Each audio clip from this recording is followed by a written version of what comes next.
जय श्री राम, राधे राधे। नमस्कार सभी को। जैसा कि हमने दूसरे दिन की क्लास में पांचवें भाव तक की गणना को हमने क्लियर कर दिया था। आज हम छठे भाव की गणना शुरू करेंगे, ठीक है। तो छठे भाव से क्या क्या चीज़ें देखी जाती है? ऋण, रोग, शत्रु, रोग, चोट, घाव, सांसर्गिक रोग, जेल, हानि, स्वजन विरोध, काका, मामा, चोरी का भय, रकम विवाद, कमर दर्द, पैर दर्द, पेट दर्द, धोखा आदि ऐसी चीज़ें छठे भाव से देखी जाती है। सप्तम भाव से देखा जाता है पार्टनर, या जो रोज़मर्रा की जो पर डे की जो इनकम होती है वो सप्तम भाव से देखी जाती है। वैवाहिक जीवन सप्तम भाव से देखा जाता है। अब आते हैं अष्टम भाव पर। अष्टम भाव से क्या क्या चीज़ें देखी जाती है? चिंता, शत्रु, गुप्त रोग, विदेश यात्रा, संकट, आयु, रिश्वत, लॉटरी, स्त्री लाभ। ससुराल पक्ष से जो लाभ होता है वो सब इससे देखा जाता है, और ससुराल पक्ष भी इससे ही देखा जाता है। लास्ट मोमेंट पर किसी व्यक्ति के कोई काम बिगड़ जाते हैं वो भी अष्टम भाव से देखा जाता है।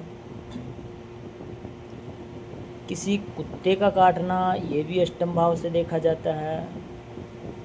अब आते हैं नवम भाव पर। नवम भाव भाग्य, धर्म, पाप, पुण्य, जल यात्रा, वायु यात्रा, दान, शाला, शाली, उच्च शिक्षा, दैविक शक्ति, यंत्र मंत्र साधना, पौत्र सुख, शील, संतोष, अधिकार, मान, यह सब चीज़ें नवम भाव से देखी जाती है। इसको भाग्येश भी बोलते हैं। भाग्य आपका कितना साथ देगा ये नवम भाव से देखा जाता है।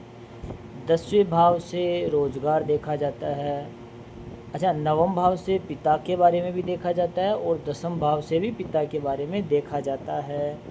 रोजगार का देखा जाता है, नौकरी का देखा जाता है। अच्छा, छठे भाव के बाद छठे भाव में भी नौकरी के बारे में देखा जाता है, और 10वें से भी देखा जाता है नौकरी के बारे में।